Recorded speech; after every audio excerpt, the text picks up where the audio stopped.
Bonjour et bienvenue dans cette nouvelle vidéo. Je vous parlerai aujourd'hui du film Sale temps à l'hôtel El Royale ou en anglais Bad Times at El Royale. C'est un film qui est sorti en 2018. Je ne me souviens plus du nom du metteur en scène, mais il est assez connu. Il a travaillé sur d'autres films connus, sur des séries connues aussi. Et il y a pas mal d'acteurs qui sont connus. Je vous laisse regarder parce que les noms, je ne m'en souviens pas. Passons à l'histoire. Tout d'abord, donc en résumé. El Royale, c'est un hôtel qui est situé sur la frontière entre le Nevada et la Californie. Donc il y a vraiment la frontière passe en plein milieu de l'hôtel et on le voit dans le film. Et plusieurs personnes, donc personnages, se rendent à l'hôtel pour louer une chambre. Ils ne se connaissent pas du tout, mais les événements et leurs secrets vont faire que leurs chemins vont se croiser. J'ai beaucoup aimé ce film. Et je vous explique donc pourquoi. C'est un film qui est un peu long par rapport à, je pense, la majorité des films, 2h20. J'ai trouvé le début du film un peu long parce que au départ on se dit bon, pourquoi on est là? Qu'est-ce qui se passe? Quand est-ce que ça commence? Dans mon cas en tout cas. Mais une fois qu'on commence à gratter la surface, à découvrir un peu les secrets des personnages, là, personnellement, j'étais vraiment dans l'histoire et à partir de ce moment-là, j'ai vraiment plus du tout vu le temps passer. L'intrigue est vraiment très surprenante et il y a vraiment plein de rebondissements auxquels je m'attendais pas du tout. Ce qui est dû au fait que chaque personnage a vraiment un secret et il y en a peut-être un où on s'en doute dès le départ, mais pour la plupart, vraiment, on n'imagine pas ce qui peut se cacher derrière ça. Et même quand on commence à découvrir un peu quel est ce secret, il y a encore des choses par derrière qui viennent et qu'on ne pouvait pas, du moins moi, auxquelles je ne me serais pas attendue au départ. Une autre chose que j'ai beaucoup aimé dans le film, ça a été l'esthétique. Il me semble que le film se passe dans les années 60, quelque chose comme ça. Donc il y a cette esthétique vraiment très colorée qui est aussi, bon, c'est pas l'esthétique en soi, mais je me dis on peut le ranger ça dans l'esthétique du film peut-être. La musique aussi qui va avec, il y a vraiment la musique au top. Il y avait d'ailleurs une actrice qui est une chanteuse dans le film qui a une voix absolument magnifique. Mais bref, tout ça pour dire, j'ai beaucoup aimé le contraste entre cette esthétique là très colorée, très joyeuse et le côté plus sombre de l'histoire avec l'intrigue plus sombre, avec les secrets vraiment inattendus, les personnalités de certains personnages du film qui sont assez négatives, néfastes on va dire. Donc ça c'était un point très positif pour moi. La construction du film était aussi très intéressante.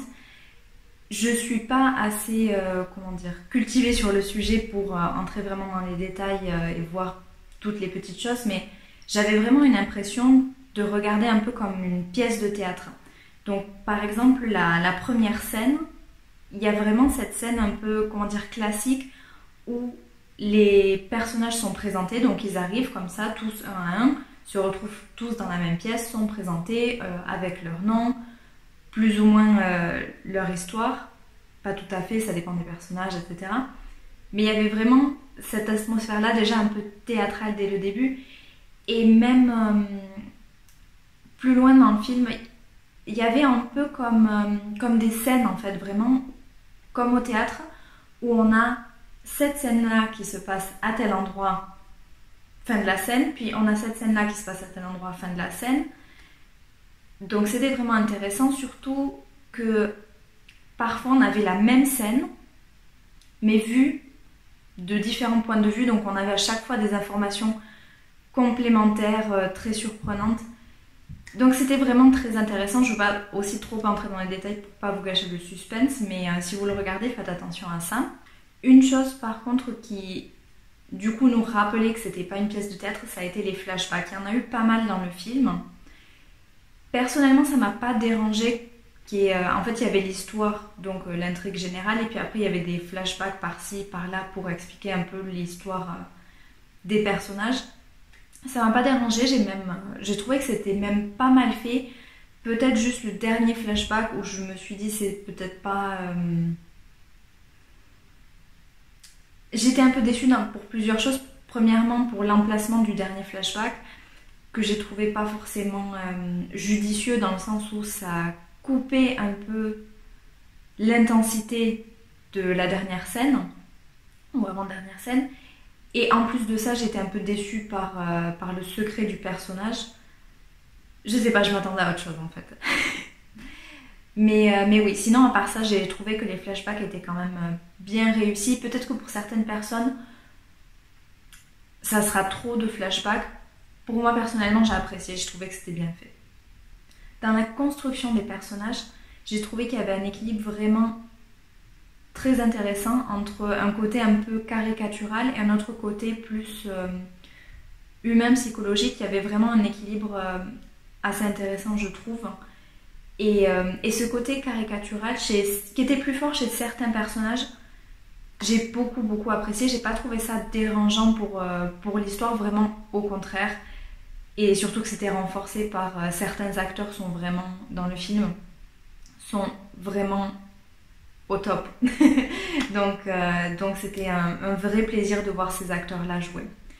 La dernière chose, on va dire que c'est un point peut-être un peu négatif concernant le film, même si c'est pas non plus extrêmement grave. J'ai pas du tout vu l'intérêt d'avoir cet hôtel-là entre deux frontières. Comme j'ai expliqué dans le résumé, en fait, donc il est vraiment... Si ça c'est l'hôtel, il y a un côté, là c'est le Nevada, là c'est la Californie par exemple.